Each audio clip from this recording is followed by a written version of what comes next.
पुर्तगाल में अभी टीआरसी की क्या सिचुएशन चल रही है। पुर्तगाल का जो टीआरसी का प्रोसेस टाइम है वो कितना है, कितनी देर में आपको टीआरसी मिलेगा।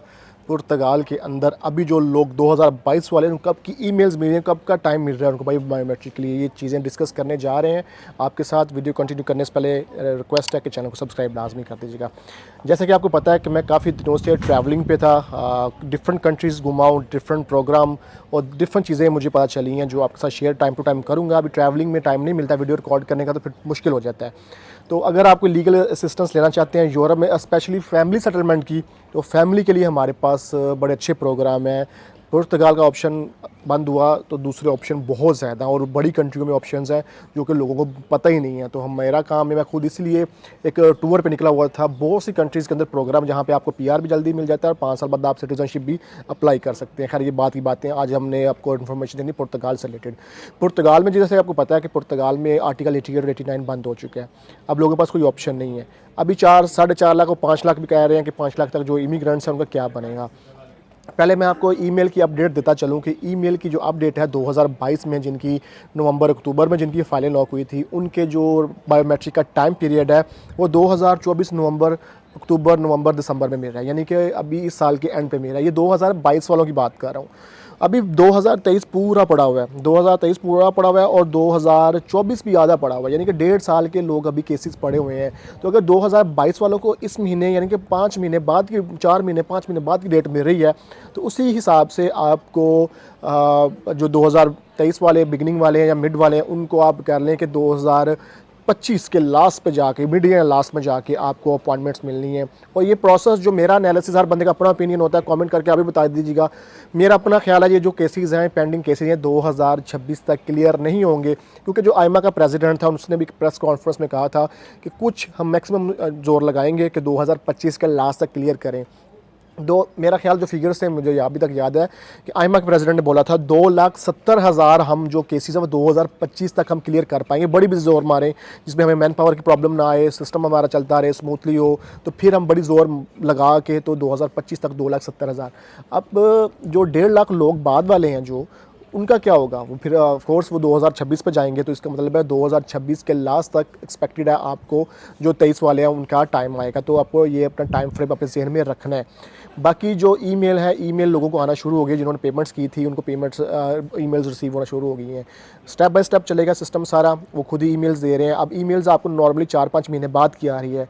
अब लोग इसमें जल्दी हैं भाई, हमें जल्दी, वो नीचे जब ईमेल भेज रहे हैं नीचे आ भी रहा है कि भाई अगर आप नहीं अटेंड करना चाहते तो कैंसिल कर दें या आप चेंज करने की रिक्वेस्ट डाल सकते हैं। देखिए ये वाली गलती आप ना कीजिएगा, मैं आपको बार बार बता रहा हूँ। गवर्नमेंट के ये प्लान्स होते हैं, आप आगे इतनी लंबी लाइन से गुजर के आपका नंबर आया, आप फिर दोबारा एक वेटिंग लिस्ट वाली लाइन में आप जा रहे हैं, तो ये मेरी तरफ से बेवकूफ़ी है। जो मेल आपको आई है उसी को अटेंड करें। मोस्टली ये लोग वो लोग कर रहे होते हैं जो आउट ऑफ कंट्री होते हैं या जिनको बड़ी जल्दी होती है कि हमें जल्दी कार्ड मिल जाए। जल्दी का भी आपको हल बताने वाला हूँ। अभी हमें रिसेंटली हमारे लॉयर में, अभी नेक्स्ट वीडियो बनाऊंगा इसके ऊपर, अभी ये कोर्ट से अप्रूवल आया है। कोर्ट से नहीं अप्रूवल आया बल्कि आईमा से अप्रूवल मिल गया लॉयर के थ्रू। जब आप लॉयर के थ्रू जाते हैं तो लॉयर के पास लीगल अथॉरिटीज़ में बात करने की भाई परमिशन होती है, वो ने अकॉर्डिंग टू लॉ बात करनी है।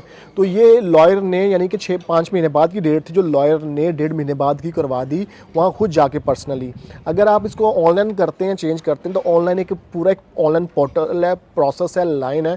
आप उस लाइन से हट के फिर पीछे जाके उस लाइन में लगेंगे जहाँ पर वो खुद आपको डेट देंगे। तो बेहतर यही है कि आप जो डेट आपको मिली हुई है उसी पर जाकर उसको अटेंड करें। अगर नहीं करना चाह रहे या जल्दी आपको करवाना, जल्दी करना, डॉक्यूमेंट्स कंप्लीट है, तो आप लॉयर की हेल्प ले सकते हैं।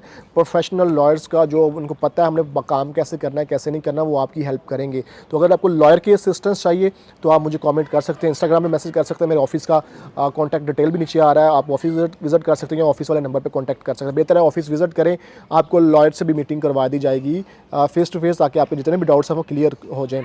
ये सिनेरियो है। बाकी जो कोर्ट केसेस हैं 2023 वाले हैं, 2023 वालों का भी नंबर बड़ा दूर है। तो अगर आपके 6 टैक्स हैं, आप 6 टैक्स के ऊपर आप अपना टीआरसी कार्ड लेना चाहते हैं जल्दी क्योंकि 3 टैक्स के बाद भी अप्रूवल आए हैं हमारे काफ़ी ज़्यादा, क्योंकि कोर्ट के अंदर उनको पता है कि लीगल बंदा है, लीगल एंट्री की बात कर रहा हूँ। तो 3 टैक्स के बाद भी अगर आपके कंटिन्यूसली टैक्स गए हुए हैं, प्रॉपर टैक्स गए हुए हैं, तो आप 3 टैक्स के बाद भी एप्लीकेशन डाल देंगे, 4-5 महीने में कार्ड आपके हाथ में का। मैंने मेरे इंस्टाग्राम पर जाकर देखें, मैंने वीडियोस डाली हैं प्रूफ के साथ जिन लोगों के कार्ड आए हैं, और अभी एक और भाई हैं उनका भी कार्ड आया है 6 टैक्स के बाद, वो भी मैं वीडियो अपडेट करूँगा, उनका इंटरव्यू भी अपडेट कर दूँगा।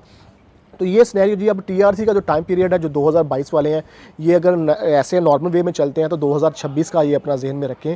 ये मेरा ओपिनियन है, 26 का मिड या लास्ट जहन में रखें। बाकी हो सकता है, होप हमारी तो दुआ यही है कि जल्दी ये स्पीड मारें, अपना सिस्टम ऑर्गेनाइज़ करें और जल्दी क्लियर कर दें। लेकिन जो सिचुएशन चल रही है, जिस तरह चल रहे हैं, उससे उस पैटर्न को फॉलो करें तो उसमें लगता है यही है कि 2023 वाले 2026 तक जाएंगे।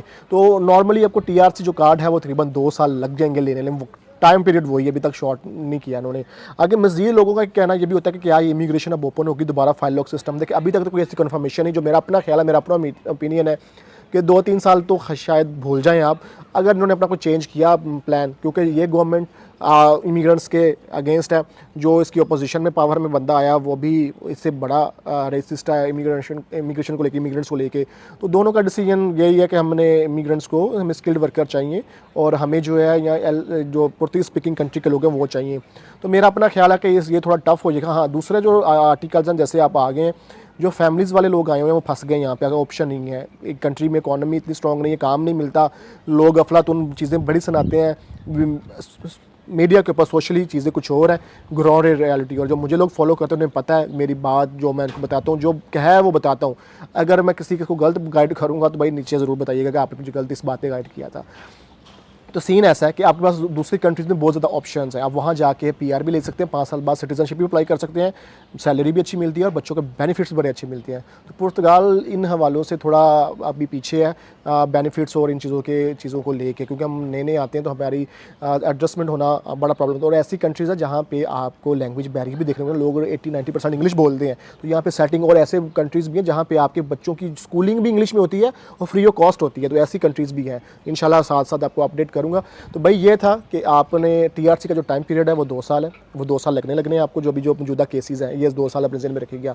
बाकी जो लोग ईमेल का वेट कर रहे हैं वो थोड़ा वेट करें। बोरे लोग, मेरा बड़ा भरा हुआ है इनबॉक्स इंस्टाग्राम का, ईमेल नहीं आई, हमने पेमेंट करें, वेट करें। हाँ, बंदे को स्टेप बाय स्टेप चल रहा है। अभी 2022 क्लियर कर रहे हैं, 2023 वालों को भी जो है ना वो ऐसा ऐसा क्लियर, लेकिन अभी 2022 नहीं क्लियर हो रहा तो 23 वालों को अलग से जो है ना वो बेचैनी है। अब बेचैनी होती भी हम भी इन प्रोसेस से गुजर चुके हैं। तो थोड़ा वेट करें, आपके लिए भी बेहतरी हो जाएगी। और अगर आप लीगल, स्पेशली लीगल एंट्री वाले में बात बता रहा हूँ आपको, अगर आपकी फ़ाइल लॉक नहीं हुई लीगल एंट्री वाले और आपका वीज़ा एक्सपायर हो गया पुर्तगाल में, उनके लिए भी यूरोप की दूसरी कंट्रियों में ऑप्शंस हैं। लेकिन वो पुर्तगाल जैसे इतने इजी प्रोसेस नहीं आए फाइल लॉक करें और रेजिडेंस ले लें, ऐसा नहीं। इन कंट्रीज़ के अंदर जो बड़ी कंट्रीज़ हैं जहाँ पे सैलरीज भी मिनिमम 2000 यूरो से स्टार्ट होती है लीगल वे के अंदर, लीगल प्रोसेस के अंदर, उसमें एक डिफरेंट क्राइटेरिया, हर कंट्री का अपने एक इमिग्रेशन पॉलिसी होती है। तो यहाँ पे आपको वर्क परमिट कह लें कि आपको लेना पड़ता है किसी बड़ी कंपनी का, जिसमें आपको उनका प्रोसीजर आपको समझाएंगे, सारी चीज़ें क्या होती हैं, डिफरेंट कंट्रीज़ के डिफरेंट प्रोग्राम्स होते हैं। लेकिन सिंपल वर्ड्स में कहूँ, आपको या तो खुद ट्राई मारें, कोई एम्प्लॉयर मिल जाए आपको, लेकिन ऐसे एम्प्लॉयर नहीं मिलता क्योंकि हम एशियंस हैं और एशियंस को इतनी जल्दी एम्प्लॉयर नहीं मिलता। अगर आप किसी जो बड़ी बड़ी एजेंसीज़ होती हैं जो ह्यूमन रिसोर्स और ये मैन पावर का काम करती हैं, आप उनसे बात कर सकते हैं। ज़ाहिर है वो आपसे चार्ज करते हैं लेकिन आपकी जॉब एडजस्टमेंट करवा देते हैं। और उनके पास जो जॉब होती हैं वो ऑथेंटिक जॉब्स होती हैं। जब आपने कॉन्ट्रैक्ट साइन कर दिया, आपको जॉब मिल गई, तो वो कंपनी आपको जॉब से निकाल नहीं सकती अनलेस कोई बहुत बड़ा रीज़न ना हो। क्योंकि जितनी देर का आपको कॉन्ट्रैक्ट साइन होगा, कंपनी को आपको एज अ कह लें कि गवर्नमेंट फ़ाइन करेगी, वो आपको पे करना पड़ेगा। तो यहाँ पे पॉलिसीज़ बड़ी डिफरेंट है। यहाँ पे हर कंट्री के अंदर डिफरेंट पॉलिसी होती है।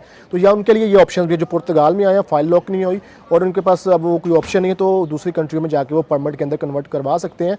और दूसरा, अगर वो पुर्तगाल में इंटरेस्टेड है, पुर्तगाल में ही उन्होंने जलालत देखनी है, तो भाई फिर उनके लिए वो आर्टिकल 92 वाला वो कर लें, कोई वोकेशनल ट्रेनिंग कोर्स कर लें, ये कर लें।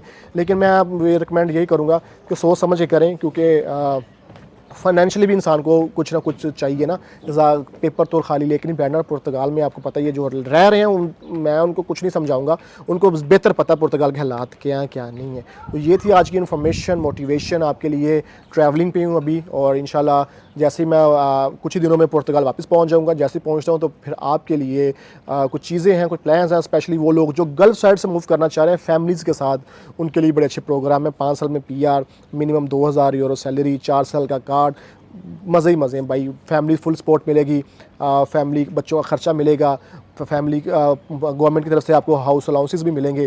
तो आपको अपनी फैमिली की टेंशन लेने की ज़रूरत नहीं है, वो गवर्नमेंट ही सारा सपोर्ट करेगी। आपने अपना कमाना है, अपना खाना है, बच्चे आपके ऊपर नहीं बैठेंगे और बच्चों की मज़े की बात है, एजुकेशन भी इंग्लिश में, और बच्चों को स्कूलों में हलाल फूड भी प्रोवाइड किया जाता है, सारा कुछ। डिफरेंट कंट्रीज़ के डिफरेंट प्लान्स हैं, तो वो मैं इंशाल्लाह शेयर करूँगा। अपना बहुत सारा ख्याल रखिएगा। मिलते हैं नेक्स्ट वीडियो में एक नए टॉपिक के साथ जी। अल्लाह हाफिज़।